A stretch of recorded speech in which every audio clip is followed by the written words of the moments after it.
அப்போ ரிஷப லக்கணத்துக்கு 3, 7, 11 கூடிய அதிபதி என்ன கிரகமோ அந்த ஹோரை அவர்களுக்கு தோல்வியை தரக்கூடிய துரதிர்ஷ்ட ஹோரைன்னு அர்த்தம். அப்போ 3 கூடிய ஹோரை என்ன? சந்திர ஹோரை. சந்திர ஹோரையில் காரியத்தை அவங்க செய்யக்கூடாது.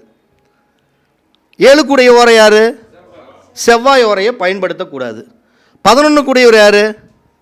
ரிஷப லக்கணத்துக்கு குரு. குருவோட ஹோரையும் பயன்படுத்தக்கூடாது. இப்போ நம்ம குரு நல்ல கிரகம், குரு ஓரை சூப்பராக இருக்கும் அப்படின்னு நம்ம நினச்சிட்டு இருக்கிறோம். ஆனால் ரிஷப லக்கணத்துக்கு குருவோட ஓரை சிறப்பான பலனை தராது.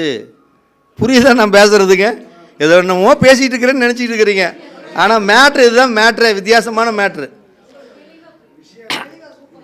இப்போ மிதுன லக்கணம்னு வச்சுக்கிட்டுங்க. மிதுன லக்கணத்துக்கு லக்னாதிபதி திசை, அதனுடைய 5ஆம் இடத்து அதிபதியோடைய கிரகம் 9ஆம் இடத்து அதிபதியோட கிரகம். அப்போ மிதுன லக்கணத்துக்கு லக்னம் யார்? புதன். 5ஆம் இடத்து அதிபதி யார்? சுக்கிரன்.